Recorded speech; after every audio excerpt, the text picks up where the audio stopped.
Oh man. Wow. My wife will just show up in the middle of the day with something amazing. This is a caramel crunch frappuccino. Oh, it's so good. I know this is a lot of calories. I know it's like 2,000 calories. I don't care. I'm in decent shape, okay? I work out sometimes. Okay, so let's get into it. What is possible in trading? Can you quit your job from it?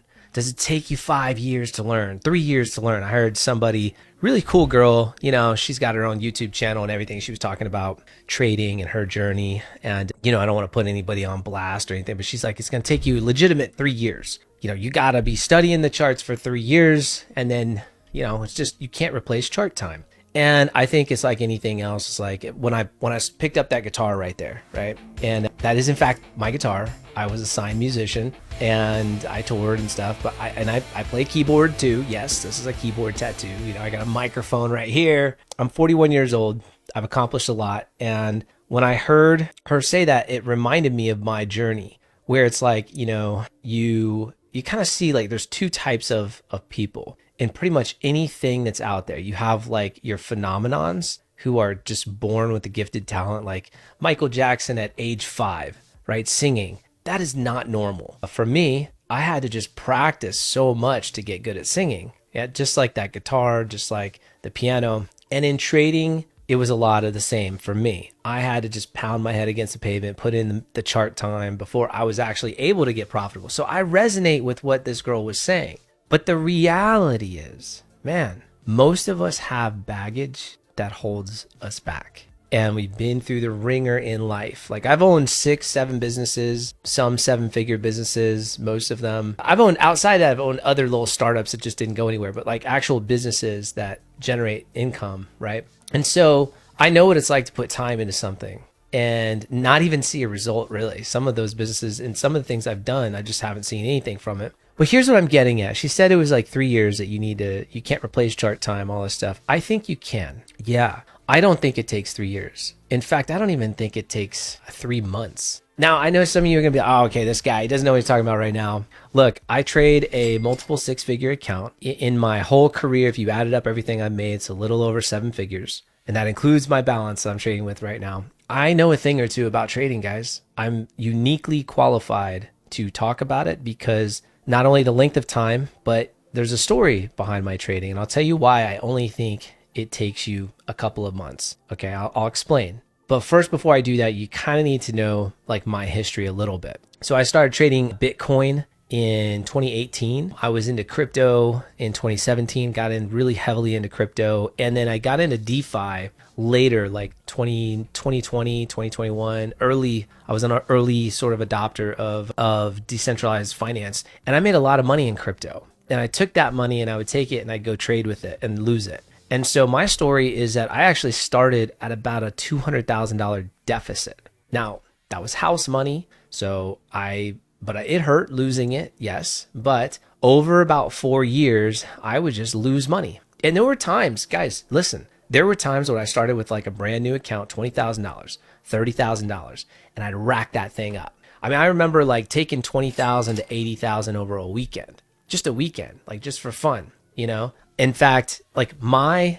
biggest win and my biggest loss happened within 48 hours. Like it's really, really bad. Like I literally won like 60 something thousand dollars and then I lost 80 something thousand. Yeah, that was pretty gnarly. So all over the same, weekend trading Bitcoin without a stop loss, going out and taking a walk, coming back and just seeing like a $5,000 dip out of nowhere on a Sunday. You guys know what I'm talking about if you trade Bitcoin. But the reason why I say like, I don't really think it takes 3 years. I get the fact that you have to understand things with trading. Specifically for me, it was liquidity, understanding where liquidity lies, why price is attracted to particular buy side and sell side levels, and also just understanding the dynamics of higher time frame and lower time frame. A lot of people are confused about this, and I still get confused even now. Sometimes like these two time frames are saying something completely different. What do I do? Okay, maybe I should just go with the higher time frame, right? You ask yourself this when you're a trader. So for me, it was simplification. It was really just simplification. So, like what I do now in my trading community. We have like 1,000 members. These guys are incredible people. There's people in our community with like literally just for a second, the dynamic of people that are in our community are just insane. They blow my mind. We got, everyone from family people who have multiple kids that are making extra time to trade, and they're brand new at trading. It didn't take them 3 years, but they're profitable. How is that possible? Right? It's not just because of them. I mean, you could argue they do come into the live trading room. They follow my trades, in real time. So, I am a profitable trader. And so maybe that's why they're profitable, but there's a lot of trades that they're taking on their own. And from what I gather after asking them, and they're going to see this video, what's up everyone, TMT fam, hope you guys are doing well. The main reason is that we keep it simple.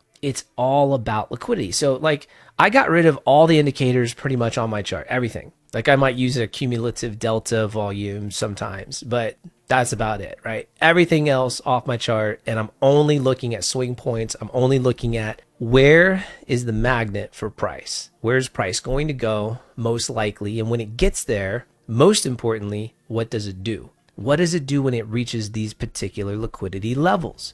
And here's the trick, right? It's not just about what's underneath where the stops are at. It's not just about that. It's also keeping in mind that inefficiencies lie within price. And this is where we teach with the fair value gaps. ICT was an amazing teacher when it came to this. I mean, you could argue about the teaching, but he was an amazing educator overall because of the fact that he had terminology that you finally had a word to why does this happen when this happens, right? Why is price attracted to 50%, something about 50% of these 4-hour fair value gaps and these daily fair value? Why is that a thing?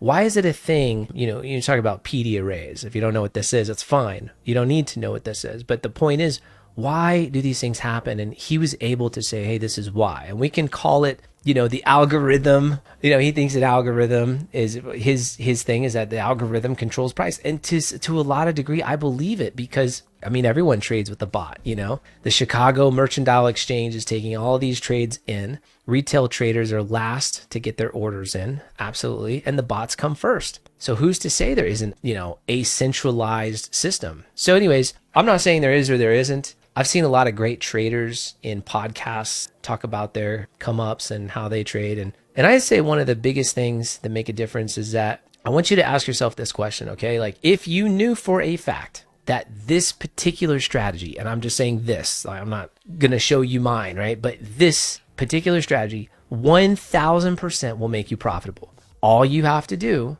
is follow the rules. That's it. You wouldn't even, there would not be a second doubt in your mind. You just would know it. You'd know it to be true, and the belief would be there, and you'd stop scrummaging around on YouTube trying to figure it all out, right? Oh, I just trade with the trend line. I just trade these breakouts. I just trade these swings. I just trade, there are so many strategies, guys and girls, okay, for the sake of this video. Now, I'm Christian. I do believe that there's a God, and I know it for a fact to be real. I've had experiences in my life to show me that. I don't need to see with my naked eye, just like I don't need to see the radio waves or the cell phone waves so that I know they exist because I can make a call, right? And I know prayers are real because prayers have been answered in my life. And it's not always what we want. Sometimes the prayers don't get answered.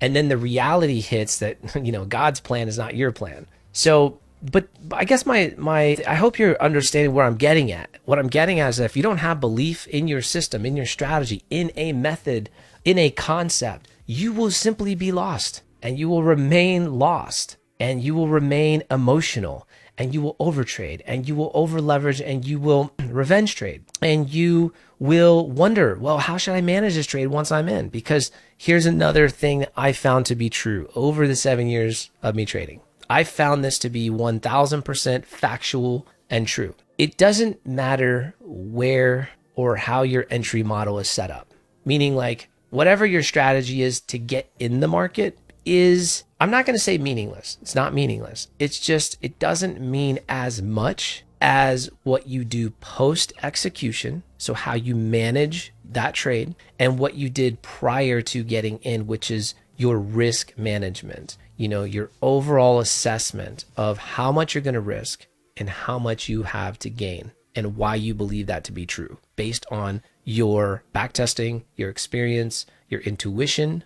Sometimes you get that. So when you're brand new, you don't have any of that. And that's why new traders actually do better. For the most part, they do better. Like I've worked with hundreds and hundreds of students now, and new traders carry zero baggage. They're able to just receive and accept. Their belief is through the roof because they haven't been let down before, and that's a tough thing for, me as somebody who enjoys teaching and enjoys being sort of like a coach, if you will, right? A mentor, if you will. As I enjoy trying to keep that up. My partner, Troy, shout out to Troy. He's amazing. I mean, this guy's ran 7-figure businesses. He can survive out on any, throw him out in Alaska and he'll come back with like a fur coat and be like, what are you guys doing, man? What took you so long? I got my colony that I built over here. This guy is amazing. He's just an incredible human being. And, one of the things that we talk about a lot is like, how do we keep the wins up? How do we keep like all these new folks that are coming in? How do we keep them excited? Because it's really hard once you start getting let down and then you start questioning yourself. The seed of doubt is something that spreads like wildfire and it will crush you, especially when you start trading with real money, right? Shout out to Ryan. He just started trading with 6 figures, his first time trading with real money in our group. Shout out to Ryan. He's doing a great job, man. Shout out to Stuart. Stuart had been on a demo account, literally a demo account for 3 years. And he just started trading live a few months back. He's been trading live with us every single day and he's crushing it, man. Shout out to Stuart. So shout out to Heather. Heather is a full-time mom, 12 kids. Guys, 12. I didn't say like 3. So 12 kids. Anyways, like how are they doing this? How are they successful? And it's not because they spent 3 years on the chart. So no offense to anybody who has that idea. I get it. I get why you would have that idea. You're younger. This is sort of like it took me longer than 3 years, by the way. It took me 4 just to get like break even. And what I did in a matter of 3.5 years was super impressive. Like I put 6 figures in. So just to wrap up my story, I know I'm kind of bouncing around, but to go back, I put 6 figures in and, I'm more than 4 times that in a matter of about 36 months, which is really good. That's incredible. Like for me, that's incredible. And I'm proud of that. And I stuck to rules and I stuck to a game plan and I had my periods of ups and downs and, what can I say? I just stick to it, right? And put the work in. And then when you come up, you're like, oh, wow, I did 30% this month. That's incredible, right? Or you did 3% that month. As long as you're winning, man. I think the biggest thing is that when you have a small account, it's hard to get into it because you're like, oh man, I made like $5 today. On $1,000 account, if you're making $10, that's good. If you made $10 a day, that's good because, well, it compounds, right? But it'll be 1% of your account. And 1% a day is really good. Now, I don't think of it like that. I think of it like kind of like a roller coaster. Some days you're going to make, you should make 6, 7, 8%, 10%, 15%, 20% in one day. Well, let's just say one trading session, right? And for those of you that are scalping, I'm kind of talking more towards you right now. For those of you that are interested in more swing trading, like your long-term, you just set it and forget it kind of trades, I do those as well. I do both. So I have scalping that I do Monday through Friday, and then I swing trade on the back end. I have another account where I do that as well. So we kind of have a group inside of our community for each. Anyways, point is, doesn't matter what you're doing, there should be sessions, right? So where you're making 5, 6, 7%. And then there's others where you're like, okay, I lost 1%. Okay, I lost 1%. Okay, I lost 1%. That was 3 in a row or something like that, right? But your return on investment, which is your risk to reward, should always be greater. Always. It really doesn't. Look, I'm not saying that you can't make money when you have, let's say a 0.3, take profit to a 1% risk. So you're risking 1% to make 0.3%, right? Let's just say. I'm not saying, and obviously your odds of winning that trade are much higher. Why? Because TP is right there, right? I'm just simply saying that according to math and just odds and predictability, you have to have a very solid way of managing that trade if you trade in that way. There's a couple of people that I know that trade like that and they do well. But for most people, the second you hit a couple of those full drawdowns, you're not going to understand the tenacity it takes to just make 0.3% for the next how many trades, right? You have to have a very high win rate. You have to be cutting trades off in drawdown without letting it hit your TP. I mean, your stop loss. Like it's just not a fun way to trade. It's not a good way to trade, in my opinion. I've never been profitable doing it that way. And I've tried, trust me, I've tried everything you can imagine. Ladder ordering, which I still do, but I do it when price is typically in an area where I have a very, very, very low risk involved. There's a lot of ways that you can trade and manage your risk, and a lot of ways you can trade and manage the trade after post execution. But so to get back to the point, can you just quit your job in 3 months? No, that's not what I'm saying either. It's up to the individual, right? So some people that pick up the guitar have a natural ability and some people don't. Some people need that screen time, basically. It just really depends on who you are, what kind of baggage.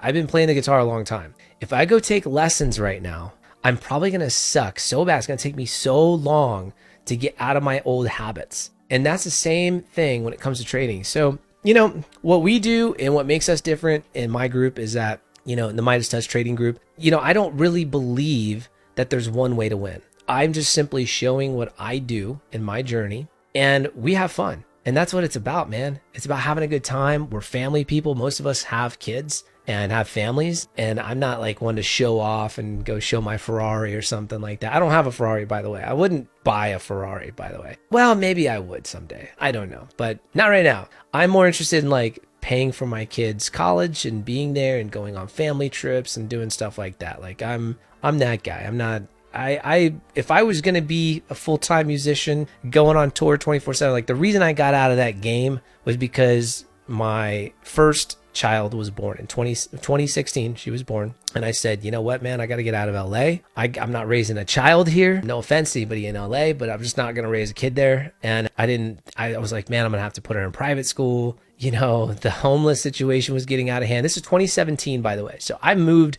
like right in the nick of time because it is way, way, way worse in California right now. And that's I feel bad for the state at this point. When I go back and visit, I'm like, where am I? This feels like literally like I'm in Mexico or something. It's wild. But no, I guess, for me, I just want to be a real dude that just shows the real reality of what trading can do for your life and how much time it might take. I think it could take you anywhere from 3 years to 3 days. Because if you have no baggage, if you come in, you study, you understand what liquidity is first, the things that I wish that I knew when I first, when I first started really trading with real money, I don't think it takes but any time to figure it out. I just think you're hard-headed. Most people are hard-headed. I say I'm talking to myself. I'm hard-headed. I'm stubborn. I have bad habits. And it took me losing serious coin for me to hurt. I needed to feel the pain. I didn't want to feel that pain, but I needed to. And there were moments when I was up significantly and I'd lose it all. And, I just think that, maybe most people, it will take you a long time, but I don't know. It just depends, right? It depends on how easily can you let go and kind of start fresh. Because I like I said, I'll say it again. I think new people have an advantage. So with that being said, I'm gonna do my best on this channel to give the things that I know work, that I do every single day. Just like today, we had a killer trade today. Dude, there's very few days that we don't. Like, it's kind of crazy. We probably have like a 70% win rate, around a 70% win rate in our group where we're live trading and scalping. And we just opened up our swing trading group. I think we have about a 70% win rate there as well. But the scalping is wild because it's real time. It's like we're in and out. And there's no delay, like for YouTube, like the 20-second delay. And you're like, wait, you just got out? I just got in. How's that? No, we're not in trades that typically take 20 seconds. But yeah, it's like, look, we're really doing this. Like the Midas Touch trading group is really doing this. And we're not just posers on YouTube. Like that's why I had 1,000 members in our community before I even launched my first YouTube video on this channel. Like I had 1,000 members before I said anything on this YouTube channel. Yeah, that's pretty much it, guys. I'm gonna go spend some time with the fam today, and I wanted to give you guys a little bit of me, and I'm gonna do my best on this channel to give you more of that as we move forward. Drop your comment. Let me know if you like. Drop me a comment. Let me know what you want me to cover, if there's anything in particular that you're struggling with. And yeah, give this video a like, a thumbs up if you're liking the vibe. And the link to join our community is in the description. And you guys might have heard of School. That's where we're at. We're on a platform called School. Love it. Shout out to Sam Ovens. Shout out to Alex Hermosi. They are the official sort of main sponsors, and Sam is the mastermind. Alex is the promoter. And if you guys don't know who they are, look them up. I love them. They're awesome people. They inspire me, and honestly, guys, I am here to try to do the same for you. Okay. So keep your risks small. That's my advice. Stay alive. Keep your risks small. Start with a demo account. Prove that you can do it first. And if you don't know what you're doing, if you're feeling confused, if you're feeling like you need some help, then we're right here, man. We're a click away. And it's a lot of stuff. I know there's a lot of stuff out there. I get it. So who am I? Come in and see, man. You come in and see, and it'll speak for itself. All right. Have a good one. Until next time, see ya.